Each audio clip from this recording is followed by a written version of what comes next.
আব্বা 200 টাকা দাও। চাকরিজীবী ছেলে মাসের অর্ধেক না যেতেই টাকা চাই, ব্যাপার কি? বাবা অবাক হয়ে বললেন, খুচরো নেই বুঝি? না আব্বা, মানিব্যাগ ফাঁকা। বলিস কি? এতগুলো টাকা বেতন পাস, করিসটা কি? প্রশ্ন এড়িয়ে বললাম, দাও তো তাড়াতাড়ি। 2 দিন না যেতেই আবার আব্বার কাছে টাকা চাইলাম। বরাবরের মতোই অবাক হয়ে বললেন, সেদিনই না নিলি? 200 টাকায় 2 দিন চলে বলো? আজ অর্ধেক দাও, 100। চলে না মানে? এতগুলো টাকা বেতন পাস তবুও চলে না? তুমি বুঝছো না আসলে, এই বাজারে এই টাকা কোনো টাকাই না। দাও তাড়াতাড়ি দাও তো। পরদিন মা আমাকে বললেন, তুই নাকি রোজ তোর আব্বার কাছে টাকা চাচ্ছিস? হ্যাঁ, কেন? বেতন পেয়ে করিস কি? চলতে পারি না মা, দাও তুমি 100 টাকা দাও তো। সে কি, আমার কাছেও চাচ্ছিস? মা 100 টাকা দিয়ে বিদায় করলেন। 1 সপ্তাহ হয়ে গেল, টুকটাক হাত খরচ বাবার টাকায় চলছে।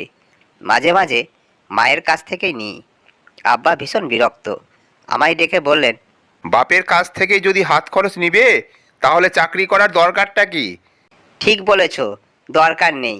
তাহলে ছেড়ে দে। দিয়েছি তো বাবা। মা পাশ থেকে আতঙ্কের স্বরে বললেন, কি? কি বললি? চাকরি ছেড়ে দিয়েছিস? হ্যাঁ মা। আব্বা বললেন, সত্যি বলছিস? হ্যাঁ আব্বা। তাহলে গত সপ্তাহে সকালে কোথায় গিয়েছিলি? ছেড়েছি 5 দিন হলো। ভাবলাম একবার বললে তোমরা সহ্য করতে পারবে না, তাই কিছুদিন পরে বললাম। রোজ রেডি হয়ে সোজা যাই পাবলিক লাইব্রেরিতে, বসে বসে গল্প পড়ি। আব্বা বিশ্বাস করলেন না, ভাবলেন আমি মজা করছি। কিন্তু পরের সপ্তাহে যখন অফিস যাওয়া বাদ দিয়ে রুমে শুয়ে রইলাম, তখন ঠিকই বিশ্বাস হলো। আবার মুখ শুকনো হয়ে গেল। কয়েকদিনের ব্যবধানে 3 বছর আগের চেহারায় ফিরে গেলেন। চোখে মুখে হতাশার ছাপ। মার তো কাঁদো কাঁদো অবস্থা, মুখের হাসি নিলাম হয়ে গেছে। পরিবারের একমাত্র ছেলে, তার উপর চাকরিতে প্রবেশের বয়সসীমাও পেরিয়ে গেছে। কয়েকটা আবেদন করা আছে, ওগুলো গেলে সারা জীবন বেকার থাকতে হবে। ছেলেকে নিয়ে আব্বা পড়লেন মহা চিন্তায়। ফাইনালি রিজাইন দিচ্ছিস? ফেরত পাওয়ার কোনো উপায় আছে?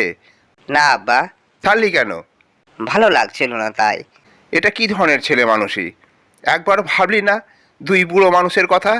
ও বাবা প্লিজ থামো, দাও 200 টাকা দাও, বের হব, তাড়া আছে আমার। তুই কি আমার সাথে ফাজলামো করছিস? দূর হ। দিন যায় আবার চিন্তা বাড়তে থাকে। ছেলেটার মাথা খারাপ হয়ে গেছে, ডাক্তার দেখাতে হবে। আব্বা মা দুজন মিলেও সিদ্ধান্ত নিলেন আমাকে ডাক্তার দেখাবেন। এই যুগে সোনার হরিণকেও ছেড়ে দেয়? এ কি পাগল নাকি মহা পাগল? ডাক্তার সাহেব কিছু টেস্ট ফেস্ট করে ওষুধ দিলেন, পর্যাপ্ত ঘুমাতে বললেন। আব্বা মা কিছুটা স্বস্তি পেলেন। দুপুরবেলা খেতে বসেছি, আব্বা বললেন, অন্য চাকরির চেষ্টা করো। না করব না। আব্বা অবাক চোখে তাকিয়ে বললেন, কি বলিস? তুই কি পাগল হয়ে গেলি? চাকরি ছাড়া চলবে কিভাবে? আব্বা আমি বিজনেস করব, 7 লাখ টাকা দাও। আব্বা গম্ভীর গলায় বলেন। আমি কোনো টাকা পয়সা দিতে পারবো না। মাকে নির্দেশ দিলেন। তোমার মাথা নষ্ট, ছেলেটাকে বোঝাও। পুরো বাড়িতে শোকের আবহ। আব্বা ঠিক মতো খান না, ঘুমান না। মা সারাদিন গালে হাত দিয়ে চিন্তা করে।